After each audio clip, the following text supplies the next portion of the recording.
साहेबांचे सेवेकरी आहोत. स्वामी महाराजांची सुद्धा मुक्ताईवर फार मोठी निष्ठा होती. उपासना करत असताना आपली अनन्यता, श्रद्धा, निष्ठा, उपासकांनी उपासना करत असताना उपास्य दैवताचं ज्ञान करून उपासना केली पाहिजे. म्हणजे अनुष्ठान हे अधिष्ठानाला अनुसरण असलं पाहिजे. वृक्ष जेव्हा आपल्या डोळ्यासमोर येतो तेव्हा मुळापासनं तर त्याच्या फळापर्यंत सर्वांगाने हा वृक्ष असतो. त्याला मूळ असतात संतोष भाऊ, त्याला खोड असते, खोडावर साल असते, त्या सालेला पुढे डहाळ्या असतात, त्याला फांद्या असतात, त्याच्यासमोर पानं असतात आणि त्याच्यासमोर फुलं असतात आणि फळ असते. हे झालं झाड. झाड हे सर्वांगाने सर्व काळ सर्वांगाने प्रफुल्लित राहावं, टवटवीत राहावं. तर झाडाच्या खोडावर पाणी शिंपडायचं नाही, झाडाच्या पानावर नाही, झाडाच्या फुलावरही नाही. पानावर शिंपलं ते थोडावर बरं दिसेल, पण सर्व काळ आणि सर्वांगाने ते झाड प्रफुल्लित दिसणार नाही. झाड सर्वांगाने सर्व काळ प्रफुल्लित असावं असं वाटत असेल तर शहाण्या माणसाने, जाणत्या माणसाने पाणी हे मुळाला दिलं पाहिजे. असं मी म्हणतो. असं ज्ञानोबराय बोलतात, जाणतेने गुरु भजिजे तेने कृतकार्य होईजे, जैसे मूळ सिंचने सहजे शाखा पल्लवती. तुकोबारे सुद्धा असंच बोलतात, सिंचन करता मूळ वृक्ष ओलावे सकळ. सकळ वृक्ष ओला राहावं असं वाटत असेल तर सिंचने मुळाला असलं पाहिजे. म्हणून अनुष्ठान करताना आपल्या संप्रदायाचं, आपल्या विचाराचं मूळ काय हे शोधलं पाहिजे. आपल्या जर कळत नसल तर संतांच्या विचाराने ते शोधून आपण तिथं आपलं अनुष्ठान केलं पाहिजे. आणि अनुष्ठान करण्याकरता अधिष्ठान समजून घेऊन त्याचं आपलं अनुष्ठान केलं पाहिजे. विठ्ठल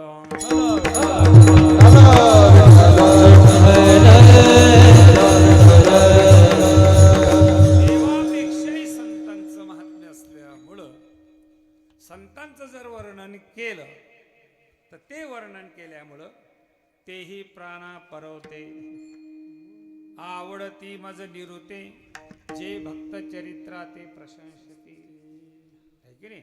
मुक्ताबाईचं जर वर्णन झालं तर पंढरीश परमात्म्याला, देवाला सुद्धा समाधान होते, जीवाला होईल याच्यामध्ये काही विशेष नाही. आणि म्हणून आदिशक्ती मुक्ताबाईचं काही चिंतन व्हावं. नाथराय मुक्ताबाईंकडे प्रार्थना करतात. प्रार्थना म्हणजे काय? मागणी म्हणजेच प्रार्थना. पण प्रार्थना म्हणजे आपण ज्यांच्याकडे प्रार्थना करतो, याचना करतो, मागणी करतो, त्यांना एका उच्च महान ठिकाणावर ठेवून, त्यांना मोठं समजून, मोठं करून आपण लघुता पत्करून, ऐका, आपण लहान होऊन त्यांना मोठं करून त्यांच्या समोर मागितलेली मागणी, केलेली याचना म्हणजे प्रार्थना आहे. नाथराय मुक्ताबाईला मोठं करतात. काय मोठं करतात? किती मोठं करतात?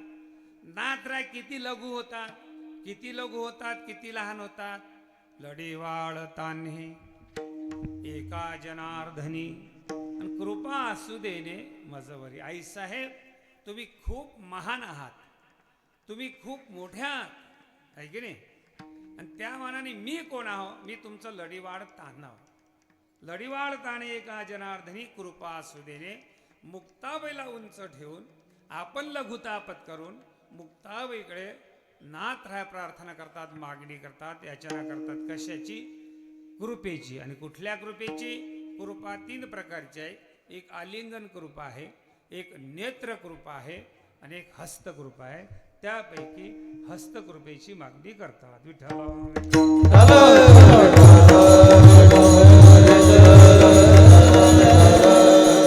महाराष्ट्रामध्ये संत श्रेष्ठ निवृत्तीनाथ महाराज, संत श्रेष्ठ ज्ञानेश्वर महाराज, संत श्रेष्ठ सोपान काका, आणि आधीचे शक्ती ब्रह्मचित्कला योग माया मूळ माया जगन्माता मुक्ताबाई ही 4 भावंड महाराष्ट्राकरता नाही, ऐका,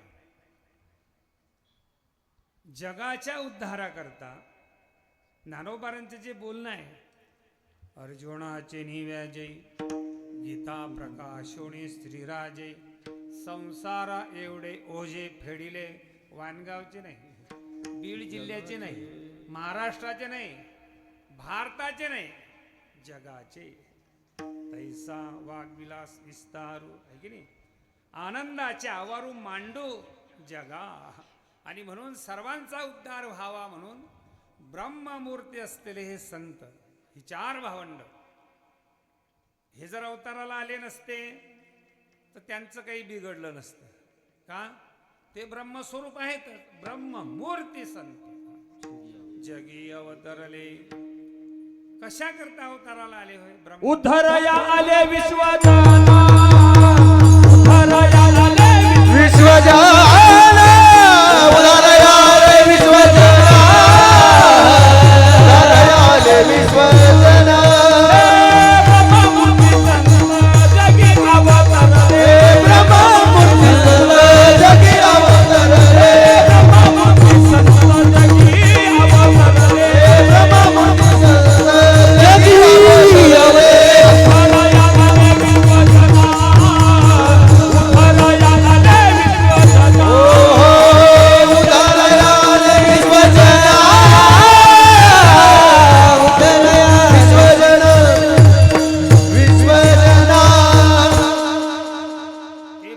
स्वरूप आहेतच, पण ते अवताराला आले महाराष्ट्रामध्ये. ते अवताराला येण्याच्या आधीची परिस्थिती काय होती? सगळं जग, हे सगळं विश्व त्याच्या उद्धाराकरता जर हे आले आणि महाराष्ट्रामध्ये अवताराला आले, ज्या शतकामध्ये ही भावंड अवताराला आली त्या 12व्या शतकामध्ये ही भावंड अवताराला येण्याच्या आधीचा कालावधी, रामा जनार्दनाने त्यांच्या संदर्भामध्ये एक आरती केली ज्ञानोबारायांची. जनार्दन स्वामीचे 3 शिष्य, जनी जनार्दन, एका जनार्दने, रामा जनार्दन. त्यांनी असं म्हटलं, ही भावंड अवताराला येण्याच्या आधीची परिस्थिती जरा फार गंभीर होती.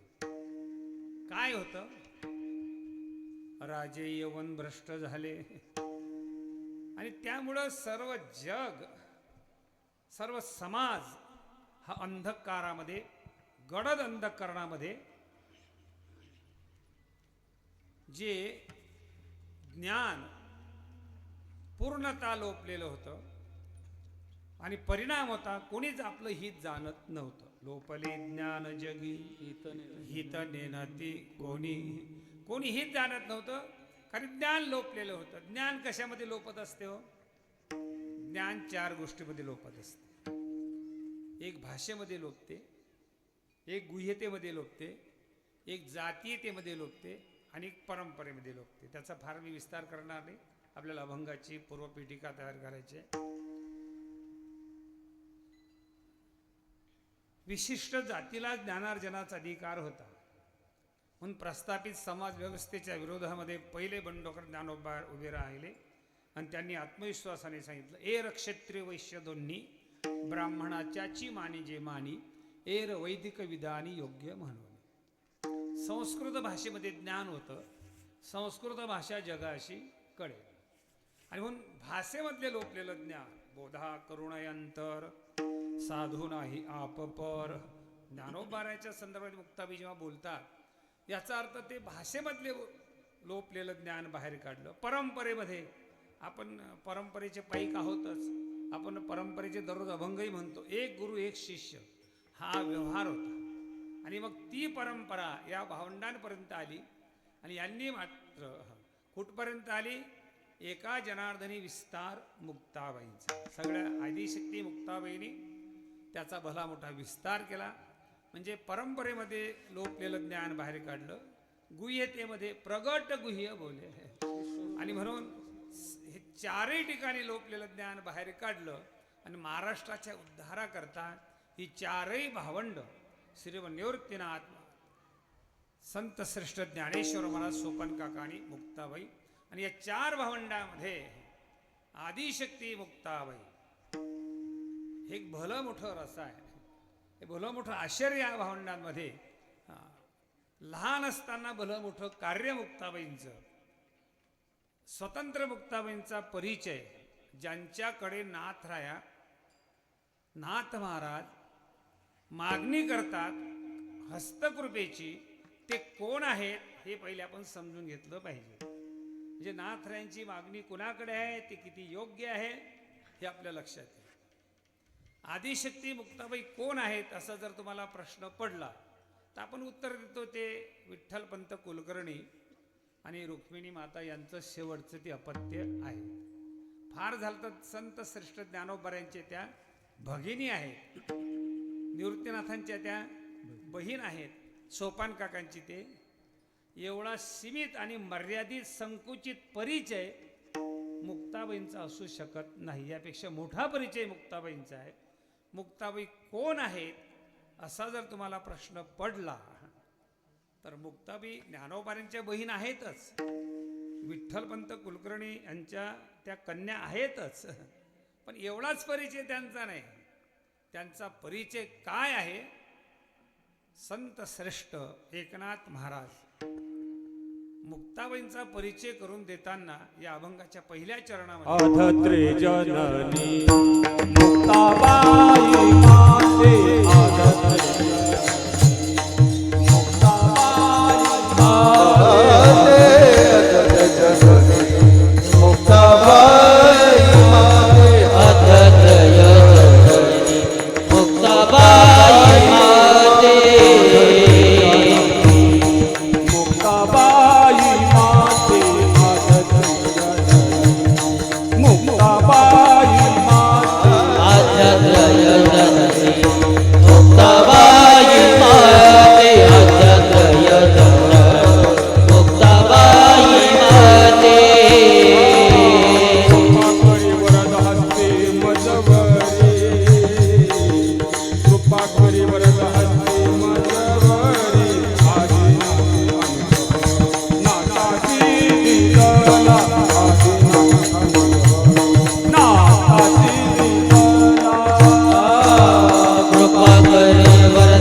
ज्यांच्याकडे प्रार्थना करायची आहे त्यांना मोठं समजायचं आहे.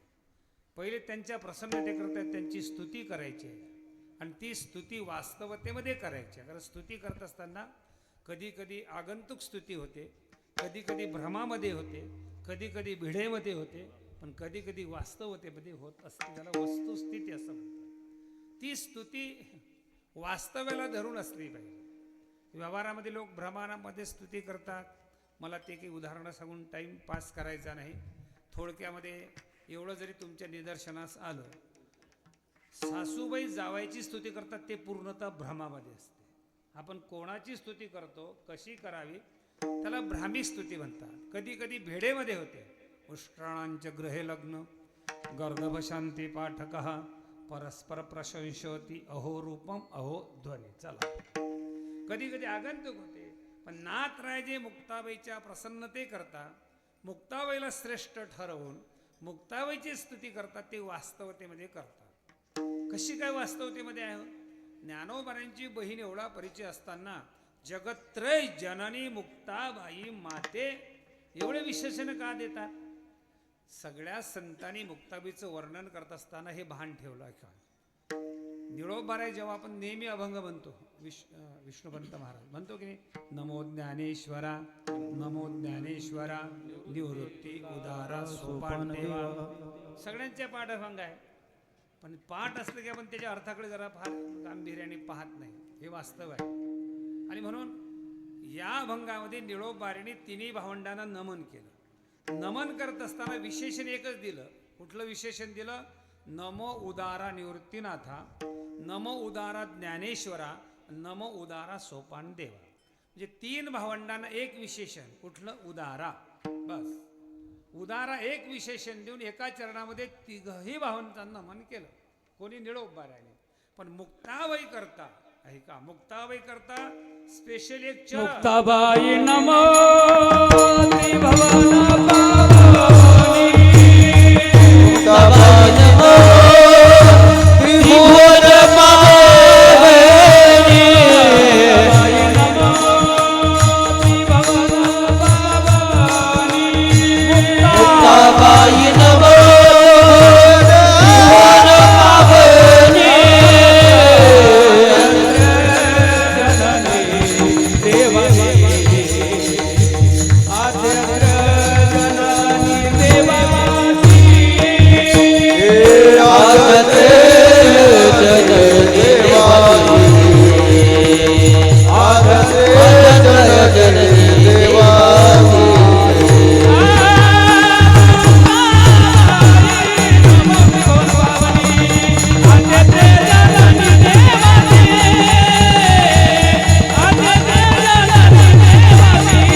मुक्ताबाई नमो त्रिभुवन पावनी आद्यत्रय जननी देवाची. याचा अर्थ असा आहे की मुक्ताबाईचं मूळ स्वरूप काय आहे ते आपल्याला पाहावं लागेल, आहे की नाही?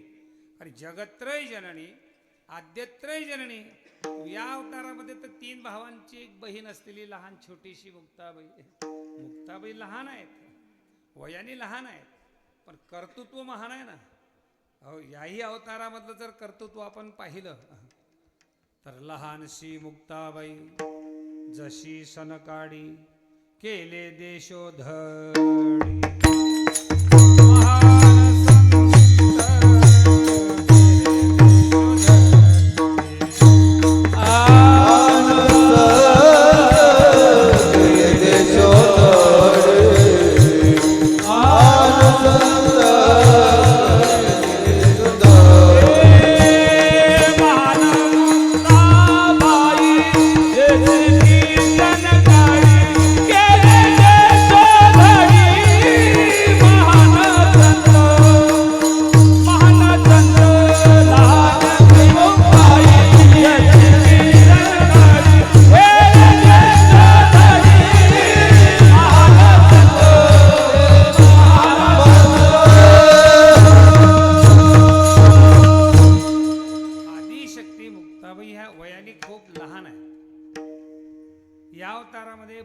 त्यांचं वास्तव्य फार अल्प काळ झालं. किती काळ झालं?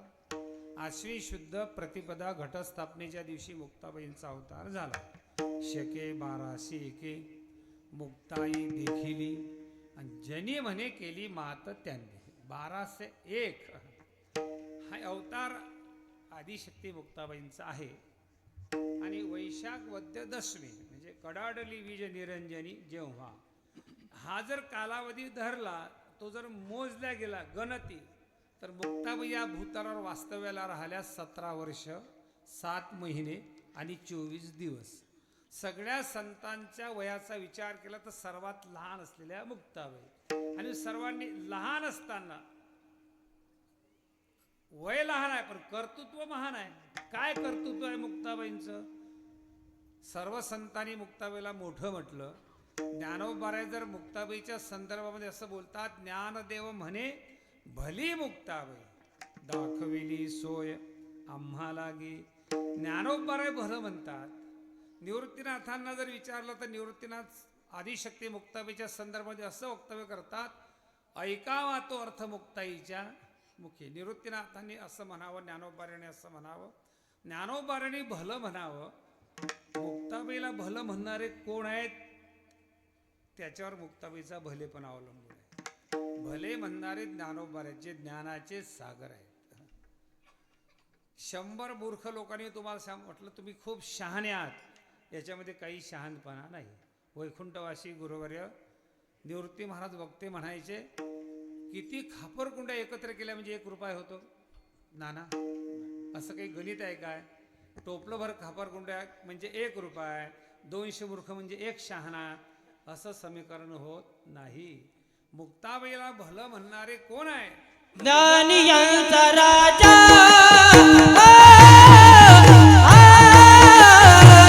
गुरु महाराज, ज्ञानियांचा राजा गुरु महाराज, ज्ञानियांचा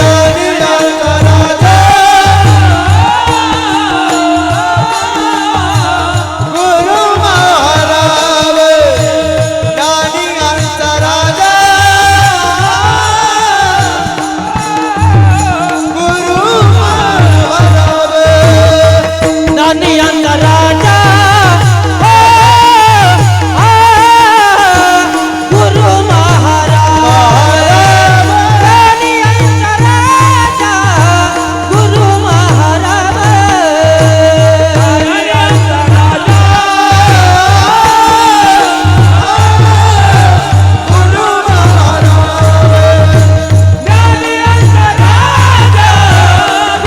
महाराज, मनत ज्ञान देव तुम्हाईचे, मनत ज्ञान देव तुम्हाईचे, मनत ज्ञान देव तुम्हाईचे, मनत ज्ञान देव तुम्हाईचे,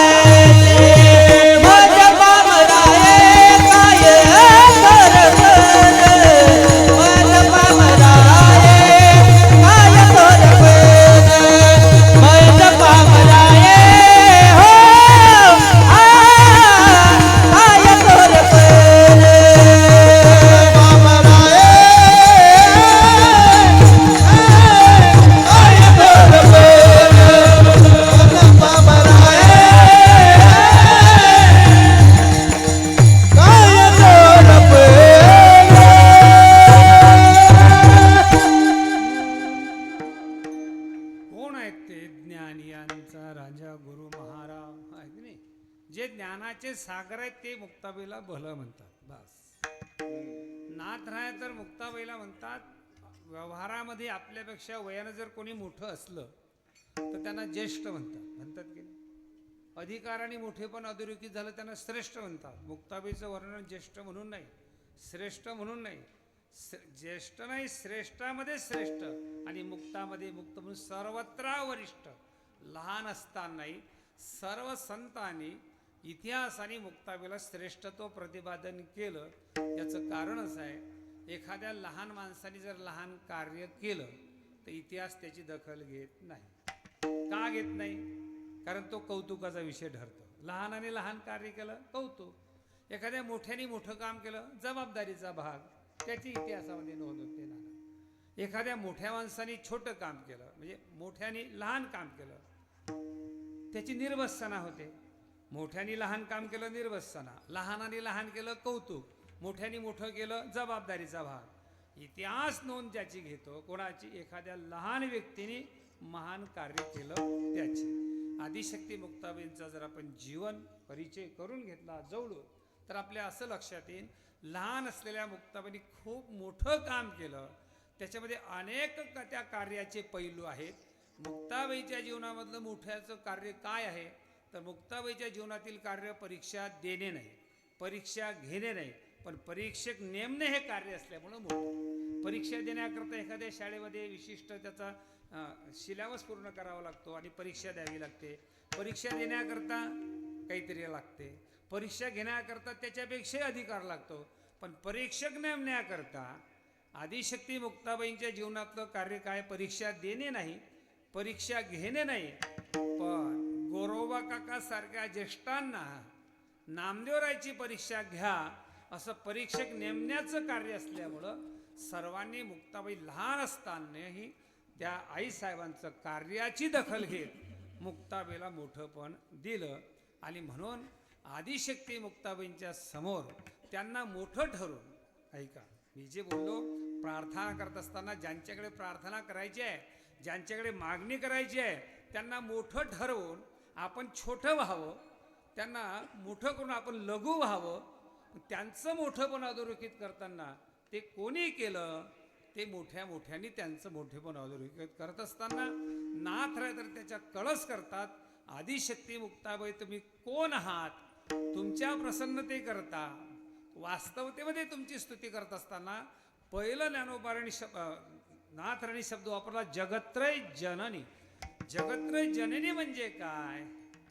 हे या पदाचा विस्तार कसा करायचा? मुक्ताबाईचं मूळ स्वरूप समजून घ्यायचं असेल, होय ब्रह्मस्वरूप आहेतच, पण त्यामध्ये मुक्ताबाईचं स्वरूप विशेष काय आहे? मुक्ताबाईला जे चित्कला, मूळ माया, योग माया, जगन्माता, आद्यत्रय जननी, जगत्रय जननी असं जे विशेषण दिल्या गेलेले आहेत, त्या विशेषणाचा संदर्भ मुक्ताबाईच्या जीवनामध्ये काय आहे हे जर समजून घ्यायचं असेल तर आपल्याला मुक्ताबाईंचं मूळ स्वरूप काय ते पाहावं लागेल.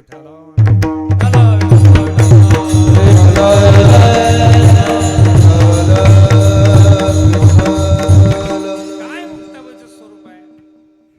ब्रह्म. आता ब्रह्म म्हटलं की लोकांना झोपण्याकरताच कारणीभूत ठरतं, म्हणून त्याचा उच्चार काही तर फार उशिरा करणं काही योग्य नाही. पण आपण मुक्ताबाईचा परिचय करून घेण्याकरता ब्रह्म जर हे आकाराला येत असेल, ब्रह्माला जर साकारायचं असेल, जसं त्या ब्रह्माला कार्य करण्याकरता त्याला बहुवावसं वाटत असेल, त्याला आकाराला यावंसं वाटत असेल, तर ब्रह्म तसं काही स्वतः काही करू शकत नाही. त्याला आकाराला येण्याकरता शक्तीचं साह्य घ्यावं लागतं. आपण नेहमी असं म्हणतो, आपण बहुश्रुत मंडळी आहात, फार तिकडे तुम्हाला घेऊन जाणार नाही, फक्त ओझरतं सांगतो. पहिले कोठचं नव्हते काही, काहीच नव्हतं म्हणजे काय होतं हरिभाऊ? काहीतरी होतं ना. काहीच नव्हतं म्हणजे काय होतं? एक शून्याची होते, एक शून्य होतं. मग शून्याला काही किंमत आहे काय? काहीच किंमत नाही. का नाही? समजा मी एक शून्य काढलं आणि त्याच्यावर एक शून्य दिलं, किती होता? बरं होते. दोन शून्य दिले, किती होता? एक शून्य त्याच्यावर दोन दिले, किती होता? शून्य. काहीच होत नाही, शून्यच होते. बरं दोन नाही, एका शून्यावर मी 4-5 शून्य दिले, हो 10 शून्य दिले तरी शून्य शून्य. शून्याला काहीच किंमत नाही. पण शून्याला किंमत नाही असं समजण्याचं काही कारण नाही. विठ्ठल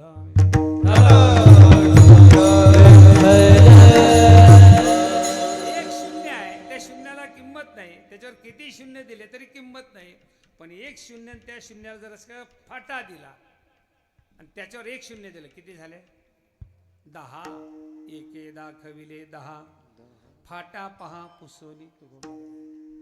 त्या एकाला म्हणजे शून्याला एक केलं, त्याच्यावर शून्य दिलं, त्याला किंमत आली गेली. तसं पहिले कोठेच नव्हते काही, चंद्र सूर्य तारा नाही, एक शून्याची होते पायी. पण तिथं काय झालं? तिथे एक ढाल गज निर्माण झाली, तिने एवढी ख्याती केली. ब्रह्माला साकारण्याकरता एक नाही, जवळजवळ 6 शक्ती कारणीभूत असतात. त्याच्यामध्ये पहिली शक्ती आहे चित शक्ती, दुसरी आहे पराशक्ती, तिसरी आहे आदिशक्ती, चौथी आहे ज्ञानशक्ती आणि 5वी आहे इच्छाशक्ती, 6वी आहे कार्यशक्ती. हे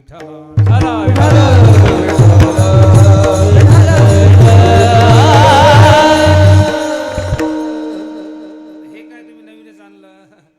सगळे तरुण मंडळी समोर बसलेले आहेत, त्यांची अपेक्षा कशी असते? पाठीमागं असलेले श्रोते, जसं आहे श्रवणाचा दर्जा जर उंच असला तर वक्ताही तसा बोलत असतो. म्हणून संताच्या चरणाचा परामर्श घेऊन जर आपलं श्रवण असलं तर सगळे संत असं म्हणतात, नायिकावे तयाचे बोल, भक्ती ज्ञानाविरहित फोल सांगे. ऐकणाऱ्यानेही आणि सांगणाऱ्याने सगुण चरित्रे परम पवित्रे सादर वर्णावी भक्ती ज्ञानाविरहित गोष्टी इतरा न बोलण्याची नाही आता देवा विना आता देवा विना काही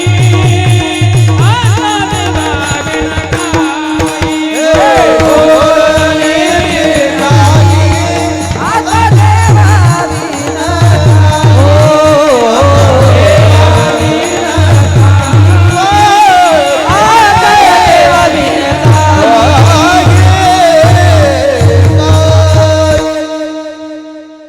देवाशिवाय बोलायचं नाही. मोरगावकरांनी प्रमाण दिलं बोलण्याचे नाही.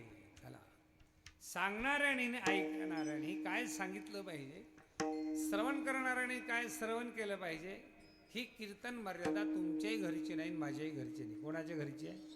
ऐशी कीर्तन मर्यादा आहे संतांच्या घरची. चला, तुम्हाला थोडं बोर झालं तरी ऐका. ही जे शक्ती मी तुम्हाला सांगितल्या त्याच्यामध्ये पहिली शक्ती आहे चित शक्ती. ती काय करते? ब्रह्माला प्रकाशित करते. म्हणजे त्याला म्हणतात ब्रह्मचित्कला मुक्ता आहे की नाही. सगळ्या शक्तीचं मूळ अधिष्ठान कोण असेल तर ते मुक्ताबाई आहे. म्हणून गोपदेवाने शुद्धीपत्र दिलं त्याच्यामध्ये असं लिहिलं, ज्ञानेशु भगवान विष्णू निवृत्तीर भगवान हरः सोपानो भगवान ब्रह्म मुक्ताख्यात ब्रह्मचित्कला. मुक्ताबाई कोण आहेत? ब्रह्माला प्रकाशित करणारी जी शक्ती आहे चित शक्ती. म्हणून संत कानोपात्रा याचं मराठीत रूपांतर करतात. मराठीत म्हणजे शिवतो निवृत्ती विष्णू ज्ञानदेव पाही सोपानतो ब्रह्मा मूळ माया मुक्ताबाई. मुक्ताबाई कोण आहे? पहिली शक्ती आहे चित शक्ती, की जी ब्रह्माला सहाय्य करणारी आहे. दुसरी पराशक्ती, तिसरी आदिशक्ती. आदिशक्ती या शक्तीच्या माध्यमातून ब्रह्म कसं साकारते, काय करते?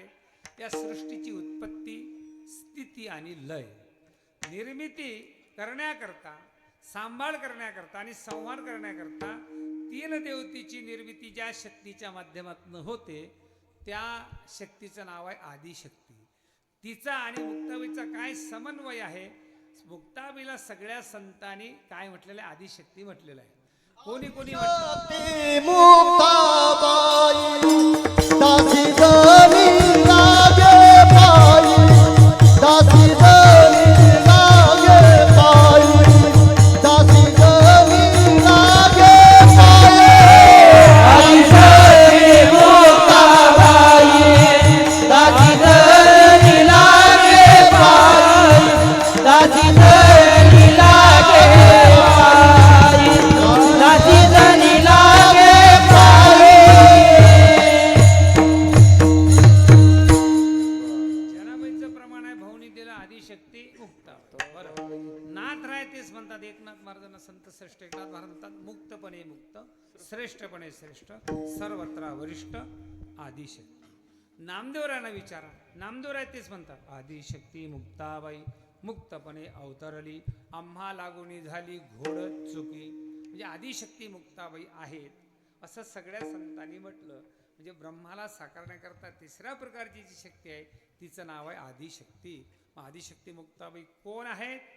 म्हणून मुक्ताबाईची उपासना लक्ष्मी म्हणून करायची नाही, पार्वती म्हणून करायची नाही. मुक्ताबाईची उपासना केली तर लक्ष्मी प्राप्त होईल हा भाग वेगळा. पण मुक्ताबाईची उपासना जर लक्ष्मी म्हणून केली तर मुक्ताबाईच्या मोठेपणाला छोटेपणा आहे. कारण स्त्री सुक्तामध्ये असं वर्णन आहे, ओम महालक्ष्मीश्च विद्महे विष्णुपत्नीश्च धीमहि तन्नो लक्ष्मी प्रचोदयात. विष्णुपत्नीं क्षमां देवी माधवी माधवी प्रियां लक्ष्मी प्रियसखी देवी नमामि च्युतवल्लभा. म्हणजे लक्ष्मी कोण आहे? विष्णूची पत्नी आहे. पार्वती कोण आहे? शंकराच्या पत्नी आहेत. आणि मुक्ताबाई कोण आहे? आद्यत्रय जननी देवाची, आदत्रे जननी देवाची, चौथी शक्ती आहे ज्ञानशक्ती. ब्रह्माला साकारण्याकरता ज्ञानशक्ती काय करते? तर ब्रह्म साकारल्यानंतर त्याला सर्वज्ञता प्राप्त होते. सर्वज्ञता ज्या शक्तीच्या माध्यमातून प्राप्त होते. सर्वज्ञ कशाला म्हणतात? काही लोक अज्ञ असतात, काही अल्पज्ञ असतात, काही तज्ज्ञ असतात आणि काही सर्वज्ञ असतात. अज्ञ कोणाला म्हणतात त्याचं वर्णन करण्याचं काहीच गरज नाही, कारण अज्ञ ते अज्ञच आहे. हे असो वायाने का असं या मूर्खाशी बोलणी, वाया वाढविता शिनेल हन, त्यांचं वर्णन नाही. तज्ञ कोणाला म्हणतात? तज्ञ एखाद्या क्षेत्रामध्ये तज्ञ. का हे इंजिनियर आहे, बरं या इकडे आणि हा मृदंग 2 मध्ये लावून द्या, काय म्हणतील ते? ते म्हणते हे काय आपल्याला तो विषय नाही, तो यांचा विषय, आम्हाला त्यातलं काही कळत. एखाद्या विषयातलं प्रावीण्य त्याला असेल त्याला तज्ञ म्हणतात. पण सर्वज्ञ कोणाला म्हणतात? सर्वज्ञ त्याला म्हणतात मुंगीपासनं तर ब्रह्मदेवापर्यंत सर्वांचं सर्व जन्माचं मनोगत ज्यांना ज्ञात असते त्यांना सर्वज्ञ म्हणतात. आणि ब्रह्माला सर्वज्ञता ज्या ज्ञानशक्तीच्या माध्यमातून प्राप्त होते ती ज्ञानशक्ती आणि मुक्ताबाईंचा काय समन्वय आहे निळोबाराय सांगतात. मुक्ताबाई ज्ञान दीप्ती मुक्ताबाई ज्ञानदीप्तिकद, मुक्ताबाई ज्ञानदीप्तिकद.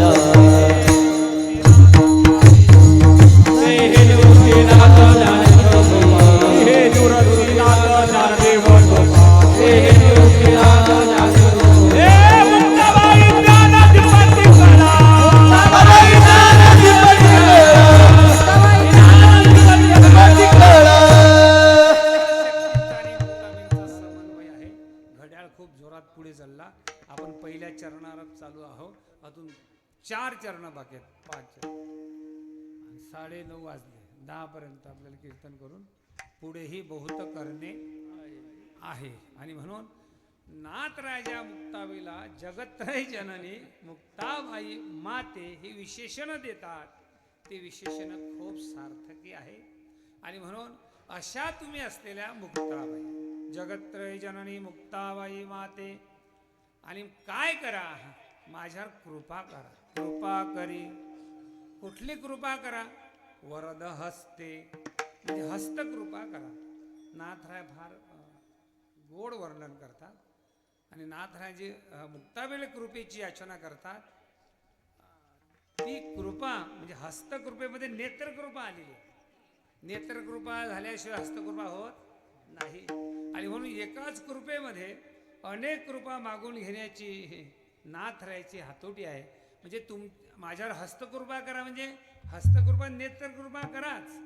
नेत्रकृपा करत असताना जर आदिशक्ती मुक्ताबाईंच्या दर्शनाला आपण गेलो मुक्तेनगरला, आईसाहेबाचं दर्शन घेतलं जसं तुम्ही आले होते, आणि मुक्ताबाईने आपल्याला पाहिलं. काय तुम्हाला पाहिलं मुक्ताबाईने? एकदा तुम्हाला पाहिलं, तुमच्यावर नेत्रकृपा केली, परिणाम सांगू तुम्हाला. कृपा कटाक्षे न्याहाळिले. मुक्ताबाईने कृपा कटाक्षाने तुम्हाला न्याहाळलं, तुमच्यावर नेत्रकृपा केली, परिणाम सांगतो तुम्हाला. आपुल्या पदी बैसविले. मुक्ताबाई त्याला आपल्या पदावर बसवतात. मुक्ताबाई कोण्या पदावर आहेत? सभापती आहेत की सरपंच आहेत? 2.5 वर्ष त्या राहतील, 2.5 वर्ष तुम्हाला देतील असं पद नाही मुक्ताबाईचं. मुक्ताबाईचं पद कसं आहे? मुक्ताबाई चतुर्विदा, जो जप करील सदा तो जाईल मोक्ष पदा, सायुज संपदा पावे. हे मुक्ताबाईचं पद आहे. मुक्ता ते निर्धारिता, लाभे आपुलीच मुक्तता. आणि म्हणून मुक्ताबाई नेत्रकृपेने तुम्हाला त्यांच्या पदावर बसवतात, ते पद प्राप्त करून देतात. आणि म्हणून नाथराय आदिशक्ती मुक्ताईकडे हस्तकृपेची याचना करत असताना पहिले नेत्र कटाक्षाने मला न्याहाळा, नेत्रकृपेने मला पायिक करा. अहो, आदिशक्ती मुक्ताबाईंच्या नेत्रकृपेचं काय फल आहे? त्यापेक्षा जीवसृष्टी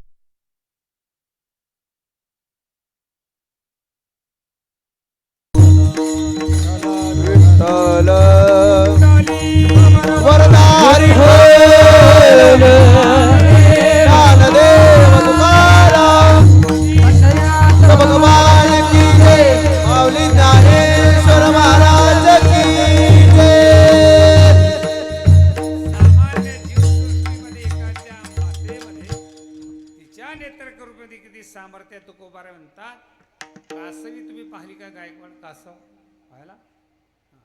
कासव आपल्या डोळ्यासमोर आला. तुकोबारा सांगतात, कासवीचे बाळ वाढे कृपा दृष्टी, दुधानाई भेटी अंग संगे. दुधानाई भेटी अंग संग, दुधानाई भेटी अंग संग. कासवीचे बाळ वाढे कृपा दृष्टी, बाळ वाढीचा हे कासवीचे बाळ वाढीचा कासवीचे बाळ वाढीचा तुला नाही भेटी अंत तुला नाही भेटे अंत तुला नाही भेटे अंत त्या कासवीच्या पिलाचा आणि तिचा महाराज म्हणतात अंगसंग नाही, भेट नाही आणि दूध नाही. कासवीचे बाळ वाढे कृपादृष्टी, दुधा नाही, भेटी नाही, अंगसंग नाही, पण वाढे. कसं वाढे? कृपादृष्टी, नेत्र कृपेची सामर्थ्य आणि ताकद आहे की त्या आईने त्या बालाकडे पाहिलं की बाळ वाढे. हे बाकी काहीच नाही, फक्त कृपादृष्टीने पाहिलं. आणि म्हणून आदिशक्ती मुक्तात सामान्य आईच्या कृपादृष्टीमध्ये, नेत्रकृपेमध्ये एवढं सामर्थ्य जर असल तर ही तर जगाची नाही, तिन्ही जगाची काय आहे? आई आहे. तिन्ही देवाची आई आहे. तिने जर नेत्रकृपा केली म्हणून नाथराय म्हणतात कृपा करी, माझ्यावर कृपा करा. पहिले नेत्रकृपा करा, नंतर हस्तकृपा करा. हस्तकृपा म्हणजे सत्यगुरु राई कृपा मज केली, परी नाही घडली सेवा काही, सापडविले वाटे जाता गंगा स्नाना, मस्तकी तो जाना ठेविला. तुकोबारांत बाबाजी चैतन्याने माझ्या स्वप्नामध्ये माझ्यावर हस्तकृपा केली, मला उपकृत केलं. आणि म्हणून निळोबारे तेच बोलतात, हात ठेविला मस्तकी. तुकोबाराने मला माझ्या डोक्यावर हात ठेवला. तसं आदिशक्ती मुक्ताबाई, तुम्ही जर मुक्तेनगरला आले, मुक्ताबाईच्या मूर्तीकडे जर तुम्ही पाहिलं, यात तुम्ही खूप प्रसन्न आईसाहेबांचं स्वरूप आहे. मुक्ताबाईंचं स्वरूप आहे, एका हातामध्ये पुष्प आहे आणि एका हातामध्ये आईसाहेबांचा हात असा आहे. आलेल्या प्रत्येकाकडे नेत्रकृपा करणे आणि हस्तकृपा करणे, सदोदित 24 तास सर्व काळ कृपा. ज्ञानोबराय समाधीमध्ये स्थित आहे. ज्ञानोबराय ज्ञानदेवे घेतले दान, बाबा बाळचंद समाधी वैसला निर्वाण बाबा बाळचंद, कथा कीर्तन करतो बाबा बाळचंदू. ज्ञानोबराय समाधीमध्ये स्थित आहे. आईसाहेब चिरंजीव असल्यामुळं मुक्ताबाईंची मूर्ती आहे, सुंदर मूर्ती आहे. एका हातामध्ये पुष्प आहे आणि ते पुष्प कुठलं आहे आता ते सांगणे जरा कठीण आहे. विठाला